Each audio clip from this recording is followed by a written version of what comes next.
Bom, boa noite a todos, sejam todos bem-vindos. Hoje nós estamos dando sequência ao nosso estudo do livro No Mundo Maior. Hoje, dando sequência com o capítulo 4, Estudando o Cérebro.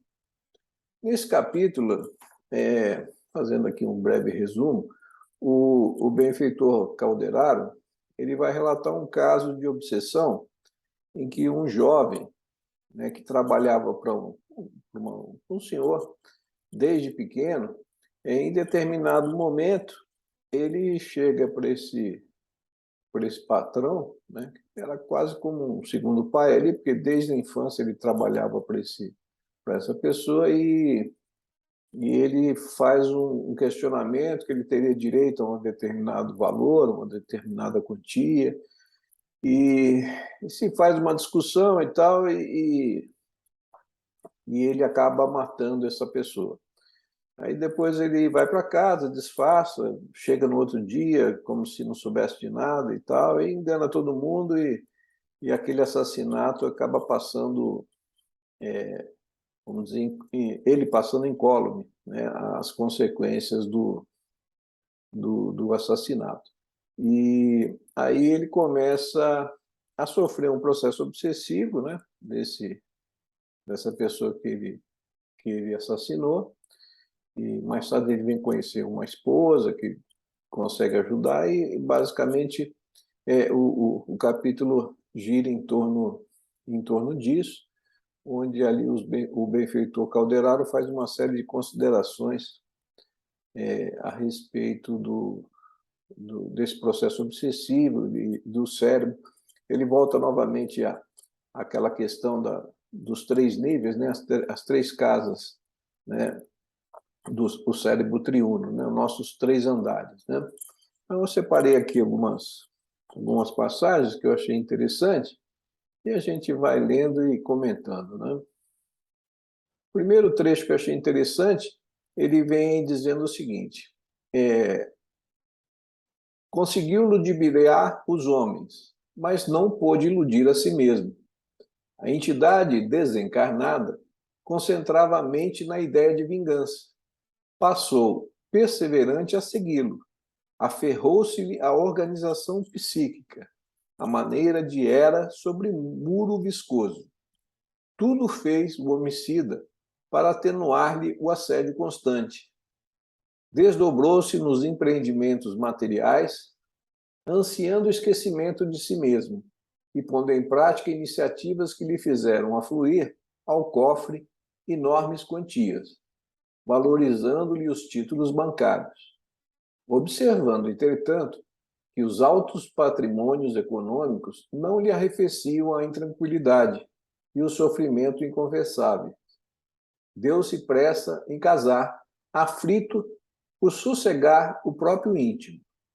Desposou uma jovem de alma extremamente elevada à zona superior da vida humana, a qual lhe deu 5 filhinhos encantadores. No clima espiritual da mulher escolhida, conseguiu, de certo modo, equilibrar-se, conquanto a vítima nunca o largasse. Ocasiões houve em que se engolfava nas mais cruéis depressões nervosas, assaltado por estranhos pesadelos aos olhos dos familiares, mas sempre resistia, amparado até certo ponto pelas afeições de que a esposa, desde muito, dispõe em nossos planos. Se as leis humanas toda a vida correspondem à falibilidade dos homens encarnados, as leis divinas jamais falecem. Conservando as forças tenebrosas acumuladas em seu destino desde a noite do assassínio, nosso desventurado amigo manteve enclausurada no porão da personalidade todas as impressões destruidoras recolhidas no instante da queda. Repugnava-lhe uma confissão pública do crime, a qual, de certo modo, lhe mitigaria a angústia, libertando energias nefastas que arquivaram, né? Então, ele ficava naquele conflito, né? Ele, ao mesmo tempo que queria confessar aquele crime, ele sabia que aquilo ia ter consequências nefastas para ele e ele ficava naquele remorso, naquela angústia, né? Preso àquela situação. Aí, Ô, Newton, oi. é importante a gente já falar aqui, nessa parte me chamou muita atenção, que ele fala assim, repugnava-lhe uma confissão pública do crime, a qual, de certo modo, lhe mitigaria a angústia. Quer dizer, quando você já reconhece o erro, como isso já é importante, né? No processo de depois se arrepender e depois reparar isso, né?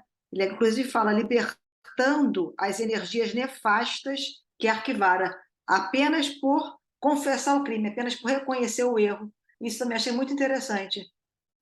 Na realidade, isso que levava à angústia dele. Na realidade, ele se sentia, vamos dizer, culpado ali, mas ele sabia daquelas consequências e não conseguia assumir aquela posição dele, né? Isso causava um grande conflito interior para ele, né? Então, aqui Calderaro faz algumas considerações. A essa altura da narrativa, Calderaro interrompeu-se, tocou a zona do córtex e prosseguiu.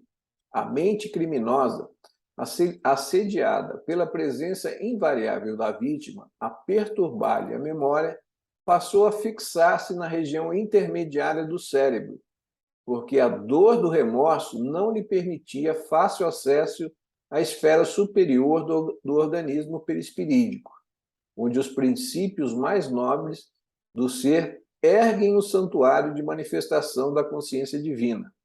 Aterrorizado pelas recordações, transeava o irreprimível pavor em face dos juízos conscienciais. Então, aqui ele está dizendo, né, que o remorso não permitia ele acessar as zonas mais sublimes. Aí ele volta a falar novamente naqueles 3 andares do cérebro, né, que a gente estudou no Evolução em Dois Mundos, né, que desde os animais mais primitivos, né, que tinham apenas ali um sistema nervoso muito rudimentar, medular, com a evolução foi havendo uma evolução desse sistema nervoso, né, que foi passando só daquele sistema mais simples, medular, que permitia somente impressões sensoriais, para níveis mais elevados do sistema nervoso, né? A formação dos 3 níveis do cérebro. O nível mais inferior está ligado aos nossos instintos mais basais, né? O instinto de sobrevivência, o medo, a agressividade, né? A raiva, né? Aos instintos mais baixos, né? mais primitivos do homem. No segundo andar, como ele tinha colocado, a gente já guarda aqueles impulsos mais, vamos dizer, mais adiantados, né? Da força de vontade, do trabalho. E no terceiro andar, que é o nível cortical, né? Principalmente do córtex frontal, onde estão a nossa ligação com o mais alto, com os valores como o amor, né? Os valores mais sublimes, né? Do homem. Então, aqui, novamente, ele está falando que aqui ele se prendia na região intermediária do cérebro, porque a dor do remorso não lhe permitia fácil acesso à esfera superior do organismo perispirídico, né, onde o indivíduo pode se ligar àquilo que é maior, né, através da prece, da oração, de sentimentos mais positivos. Vivendo mentalmente na região intermediária do cérebro, em caráter quase exclusivo, só sentia alguma calma agindo e trabalhando, né? Exatamente naquilo que a gente conversou, que no nível intermediário é onde está ali a força de vontade, o impulso para o trabalho. Ele não conseguia se conectar com os níveis mais superiores do cérebro, né? Principalmente no córtex frontal, né? Que a gente, como a gente havia comentado no capítulo anterior, hoje já cientificamente já se prova que o indivíduo, quando está em estado de prece, de meditação, né, há uma ativação ali do córtex frontal, né?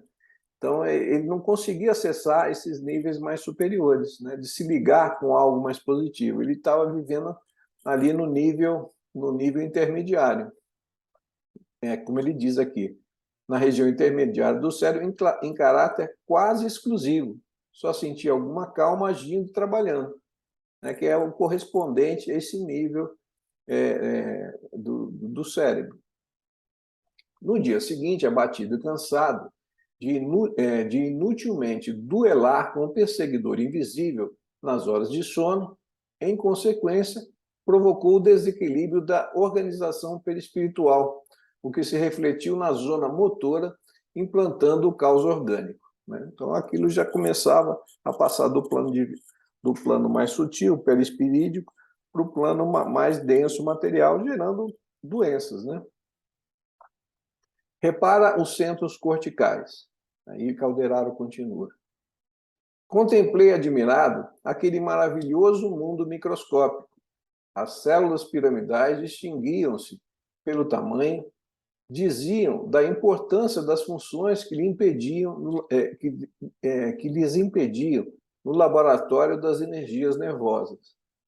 Observando atentamente o quadro, não me parecia que estivesse a examinar o tecido vivo da substância branco-cinzenta.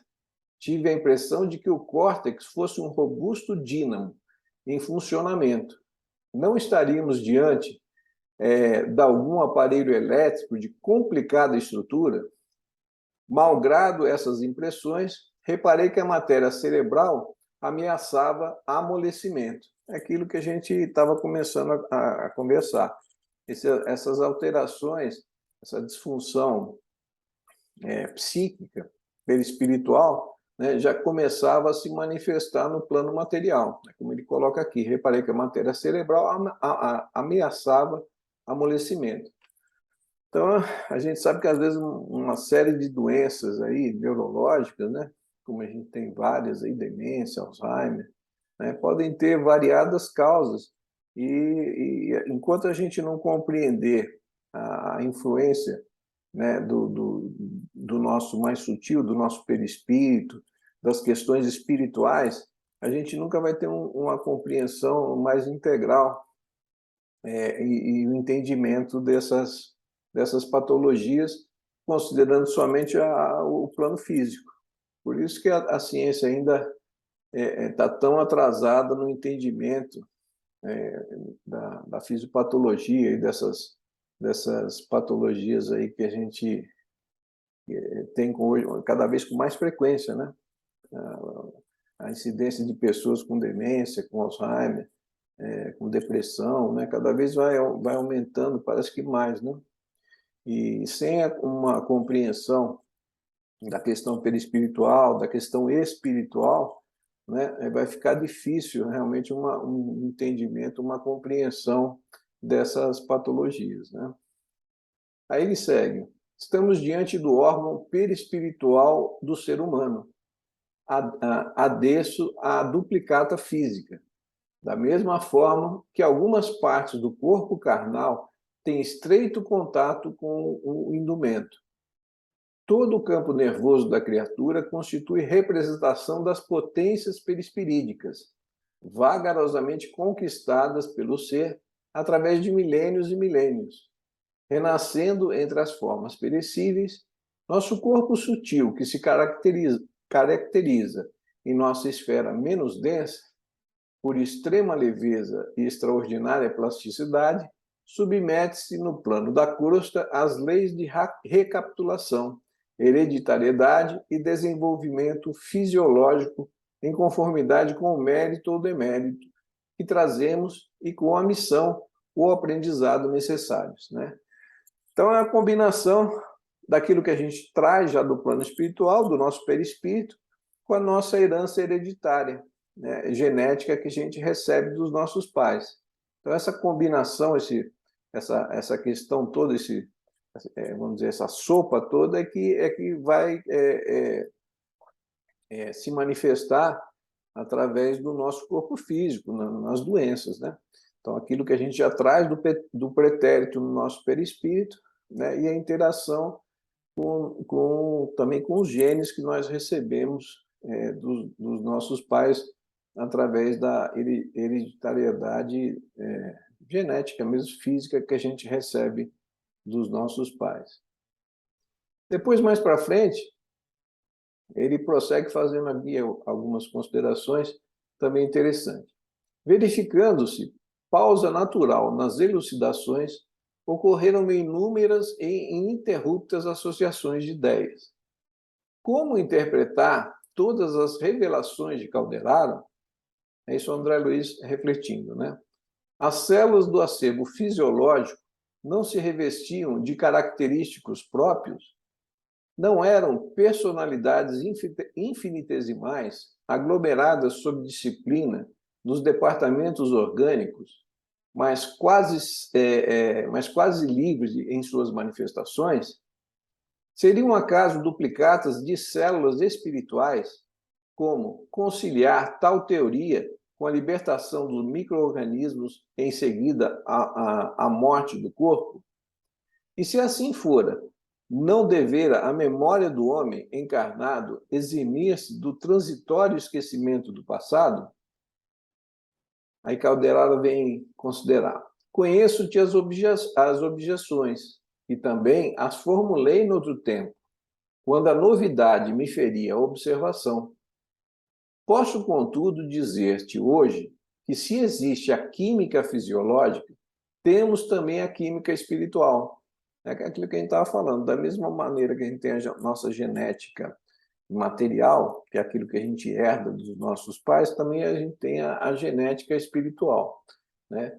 Então, essa interação de perispírito, matéria, espírito, né, princípio inteligente, a gente faz essas divisões, né, como a gente já fez, de corpo mental, perispírito, duplo etérico, corpo físico.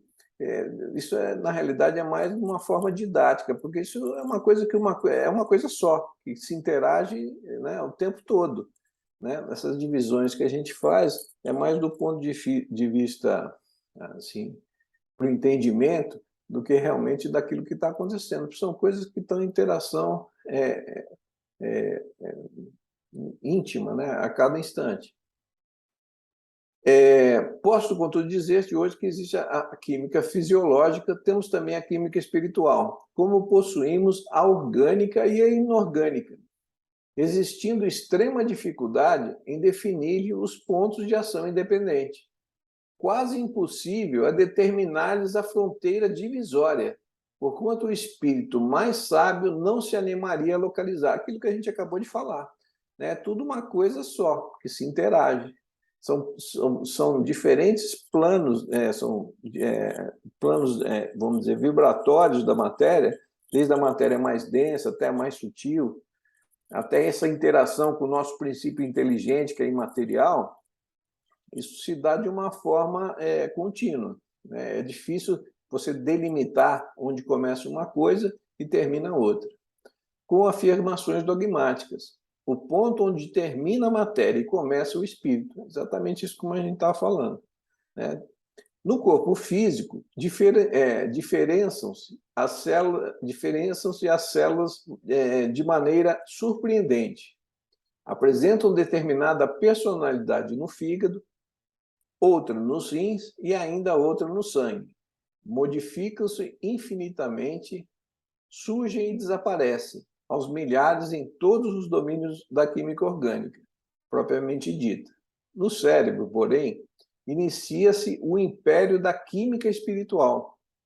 Os elementos celulares aí são dificilmente substituíveis, né?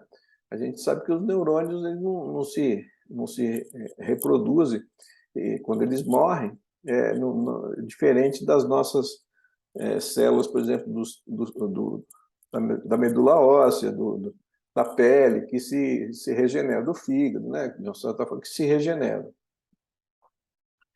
Mais para frente ele continua. Calderaro fixou em mim significativo olhar e perguntou: compreendeste suficientemente?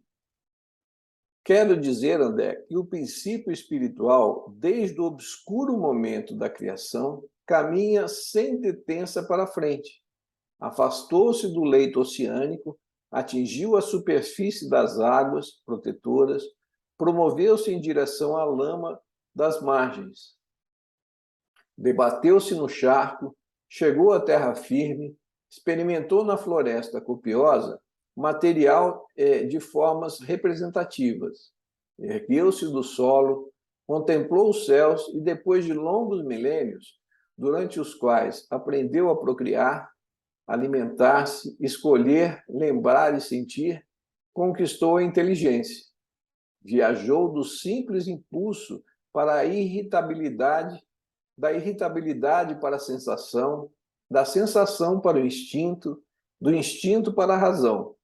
Nessa penosa romagem, inúmeros milênios decorreram sobre nós. Estamos em todas as épocas abandonando esferas inferiores, a fim de escalar as superiores. O cérebro é o órgão sagrado de manifestação da mente, em trânsito da animalidade primitiva para a espiritualidade humana. Então, quando a gente fala desses 3 andares do cérebro, né, desse cérebro triuno, né, que a gente comentou sobre esses 3 andares, certamente aí o terceiro andar não é o fim desse processo evolutivo, né? Vamos dizer, o nível que, no momento, a gente está conseguindo começar a acessar, que é esse terceiro nível, né? Mas aí a evolução não se encerra por aí. Sabe lá até que ponto essa evolução da matéria, que ocorre paralelamente à evolução do espírito. A gente viu isso muito bem no Evolução em Dois Mundos. O princípio material e o princípio espiritual, eles evoluem em paralelo. Então, a gente, nesse momento, está começando a acessar esse terceiro nível do nosso cérebro. Mas, certamente, isso não é o fim do nosso processo evolutivo, né? A gente não tem nem capacidade ainda de entender o que a gente vai se desenvolver ainda daqui para frente, né? Porque o processo evolutivo é ininterrupto e é constante. A evolução não cessa. A gente está sempre nesse processo de evolução incessante, né? Aí, mais para frente, ele continua. Oscilamos entre a libertação e a reencarnação, aperfeiçoando-nos, burilando-nos, progredindo até conseguir, pelo refinamento próprio, o acesso a expressões sublimes da vida superior, que ainda não nos é dado compreender. É exatamente isso que ele está falando. O Evolução em Dois Mundos é fantástico, né? Ele mostra isso desde o começo, desse processo evolutivo do planeta, desde das formas de vida mais primitivas, né? Até a evolução das formas mais complexas, que são as formas que existem hoje no planeta, entre nós, o ser humano, né? Ele mostra muito bem isso, essa evolução em paralelo desse processo, desse princípio material, espiritual, né, que vai evoluindo junto. Tem um livro muito interessante que eu comecei a ler também, acho que é bem interessante, fala exatamente disso, chama Sapiens, uma breve história da humanidade. De uma certa forma, ele toca nesse ponto, mais ou menos como, não na profundidade, no entendimento da Evolução em Dois Mundos, mas ele toca exatamente nesse ponto da evolução da espécie humana, né, no nosso planeta. Atravessado, contudo, o rio do renascimento, somos surpreendidos pelo duro trabalho de recapitulação para necessária aprendizagem. Por lá semearemos, para colher aqui, aprimorando, reajustando e embelezando, até atingir a messe perfeita, o celeiro farto de grãos sublimes, de modo a nos transferirmos aptos e vitoriosos para outras terras do céu. Não deveremos acreditar, porém, quanto aos serviços de resgate e de expiação, que a esfera carnal seja a única capaz de oferecer o bendito ensejo de sofrimento áspero e redentor. Em regiões sombrias fora dela, quais não pode ignorar, há oportunidade de tratamento expiatório para os devedores mais infelizes, que voluntariamente contraíram perigosos débitos para essa lei. Está dizendo que o processo evolutivo ele vai se dando, tanto nós, como a gente já comentou, nós somos seres multidimensionais, né? No momento, por exemplo, aqui agora nós estamos vivendo no plano material. Daqui a pouco a gente vai desencarnar e vai viver numa outra dimensão, no plano espiritual. E nessas idas e vindas, a gente vai recapitulando os nossos processos educativos, vai repetindo os erros, né? Vai aprendendo, né? Erra, aprende, processo natural de aprendizado, de acerto e erro, né? Por muitas reencarnações, às vezes a gente passa repetindo aqueles mesmos erros, né? Então, até a gente começar a aprender. É que nem na escola, né? A gente vai fazer aqueles probleminhas de matemática, aí faz, erra, faz, erra, faz, erra, faz, até que você começa a acertar uma vez, outra, aí daqui a pouco você começa a entender aquilo e o processo continua, né? O processo reencarnatório aqui é uma escola, né?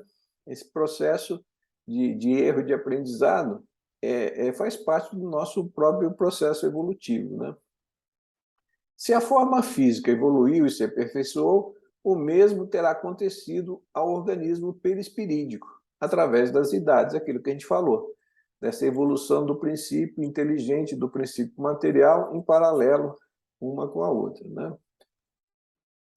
Além disso, nascimento e morte na esfera carnal, para a generalidade das criaturas, são choques biológicos imprescindíveis à renovação.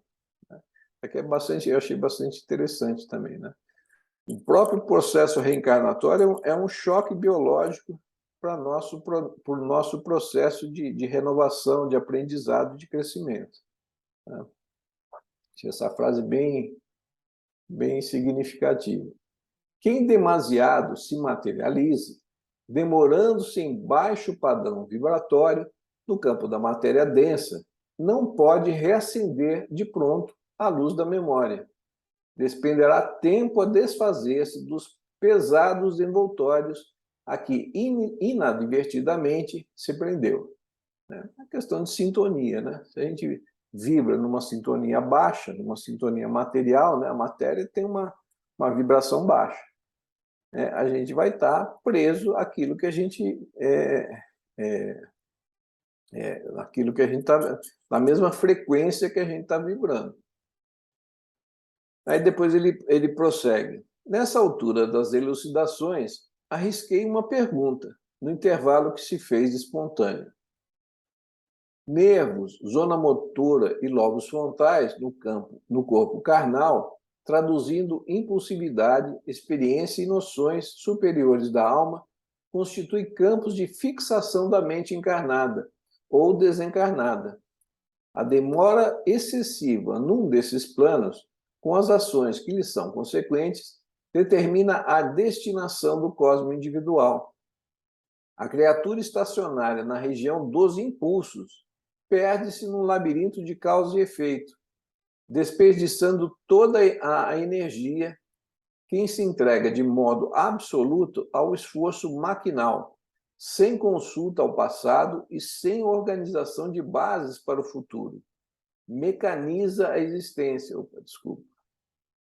mecaniza a existência, destituindo-se de luz edificante. Os que se refugiam exclusivamente no templo das noções superiores sofrem o perigo da contemplação, sem as obras da meditação, sem trabalho da renúncia, sem proveito, para que nossa mente prossiga na direção do alto. É indispensável se equilíbrio. Então, aqui ele está falando isso que é muito importante.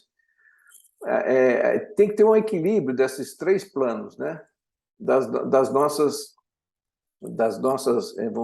nossos instintos mais primitivos, né? Desse primeiro andar do cérebro, a gente tem que aprender a controlá-los, né? A nossa impulsividade, a nossa ainda resposta animal, né? Desses sentimentos aí mais básicos, como a gente falou, da raiva, do medo, da agressão. Então, esse nível tem que ser, nós temos que aprender a controlá-lo.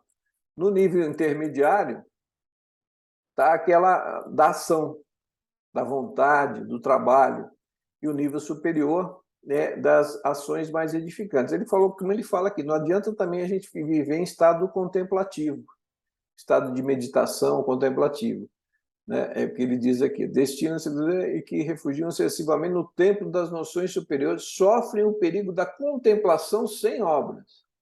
Não adianta a gente viver em um estado de prece, de meditação, de coisa, e não agir. O que ele diz aqui, é necessário que tenha um equilíbrio desses 3 níveis que a gente conseguiu desenvolver, desde o mais primitivo até o mais superior que a gente está começando a acessar. Então, é necessário que haja um equilíbrio, nesses níveis. Depois aqui, opa, saiu de novo aqui.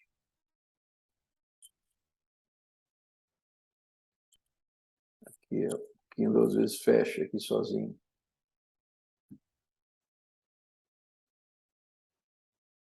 Sozinho aqui ele...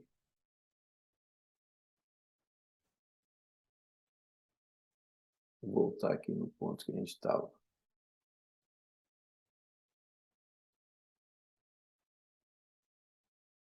Aqui já viu. Aqui também já passamos.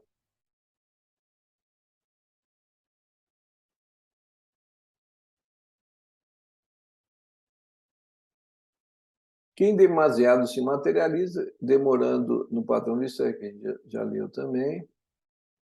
Aqui onde a gente estava. Sem organização de base para o futuro, mecanismo a existência, destituindo-a de luz edificante. Os que se refugiam exclusivamente no tempo das noções superiores sofrem o perigo da contemplação sem as obras, aquilo que a gente acabou de ver.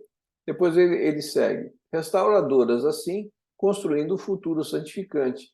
E como nos encontramos indissoluvelmente ligados aos que nos afinam conosco, em obediência a indefectíveis desígnios universais, quando nos desequilibramos pelo excesso de fixação mental num dos mencionados setores, entramos em contato com inteligências encarnadas ou desencarnadas em condição análoga. Aqui está falando de lei de sintonia. De acordo com o que a gente pensa e de acordo com o que a gente sente, a gente entra numa vibração. E a gente vai se afinizar nessa vibração com outras inteligências encarnadas ou desencarnadas. É questão de sintonia, igual o rádio. A gente tem uma frequência, e a nossa frequência é o quê? São os nossos pensamentos e os nossos sentimentos. E esses pensamentos e sentimentos vão se conectar, vão se afinizar com aqueles que vibram na mesma frequência. Temos aqui 2 amigos de mente fixada na região dos instintos primários. O encarnado, depois de reiteradas vibrações no campo de pensamento, em fuga da recordação e do remorso, arruinou os centros motores, desorganizando também o sistema endócrino e perturbando os órgãos vitais. O desencarnado converteu todas as energias em alimentos de ideia de vingança, acolhendo no ódio o que se mantém foragido da razão. Então, aqui é o que ele está falando da sintonia. É um processo obsessivo ali, bem intrinsecado. Ali, um está ligado, como ele coloca ali, como se fosse um musgo no muro, aquilo que ele coloca. Então, é um processo em que esses 2 seres estão muito ligados, através desses sentimentos de remorso, de ódio, ou seja, vibrações positivas. A única maneira de você quebrar esse processo é que pelo menos um deles saia desse padrão vibratório. Ou aquele que quer vingança, perdoar e começar a mudar o padrão vibratório dele, se libertar dessa simbiose aí negativa, ou o outro, que realmente pedir perdão, entender o erro e começar a mudar esse padrão. Quando um sai desse padrão, e que os 2 estão ligados, esse processo obsessivo vai se resolvendo. Então, se não houver uma mudança de comportamento de um lado ou de outro, ou dos dois lados, esse processo vai se perpetuando. Acontece, por lei de afinidade, de sintonia, um processo ali de fixação de um no outro, né? Ficam colados naquele processo doloroso, né? Até que um deles, pelo menos, consiga fugir desse processo, dessa fixação mental, né? Depois ele segue. Segundo verificamos, Jesus tinha sobradas razões recomendando-nos o amor aos inimigos e a oração pelos que nos perseguem e caluniam. Não é isto mera virtude, senão princípio científico de libertação do ser, de progresso da alma, de amplitude espiritual no pensamento, residem as causas. É exatamente o que a gente acabou de falar. Se não houver uma quebra desse padrão vibratório de um lado ou de outro, e como é que se tem essa quebra? Através do amor, né, da oração, do perdão, né, da libertação. Ou seja, quando acontece isso, existe uma mudança do padrão vibratório de um dos dois lados. E aí se quebra a sintonia. Se quebrando a sintonia, o processo obsessivo vai se desfazendo. Porque o processo obsessivo é justamente são duas criaturas, encarnados, desencarnados, ou dois desencarnados, ou dois encarnados. Existem obsessores encarnados e desencarnados, né? A gente tem nossos... o processo obsessivo não é só de desencarnado para encarnado. Pode ser de desencarnado para desencarnado, de desencarnado para encarnado, de encarnado para encarnado, né? Desde que haja essa sintonia vibratória num padrão negativo. Então, aqui é o que ele diz. Segundo verificamos, Jesus tinha sobrado as razões, recomendando os amor aos inimigos e a oração, pelos que nos perseguem e caluniam. Ou seja, Jesus estava simplesmente dizendo isso. Se vocês não quebrarem esse vínculo de ódio, esse vínculo, essa afinidade vibratória negativa, os dois vão sofrer, até aprender.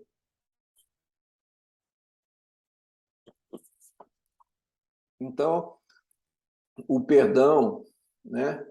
A oração, o perdão, nada mais é do que um caminho para a felicidade, né? Senão as pessoas vão ficar eternamente ligadas nesses processos dolorosos, né? Depois ele segue e termina aqui o capítulo, né? Esse foi uns trechos que eu achei mais interessante nesse capítulo, né? É bastante interessante a gente entender aí um pouquinho mais a respeito desses processos obsessivos, da gênese das doenças, né, que esses processos obsessivos podem trazer, porque essa alteração do padrão vibratório, né, vai se refletindo no nosso corpo perispiritual e, em última análise, no nosso corpo físico, né, através de manifestações de doenças. É como ele mesmo relata aqui, né, nesse capítulo, né? Alguém quer comentar mais alguma coisa?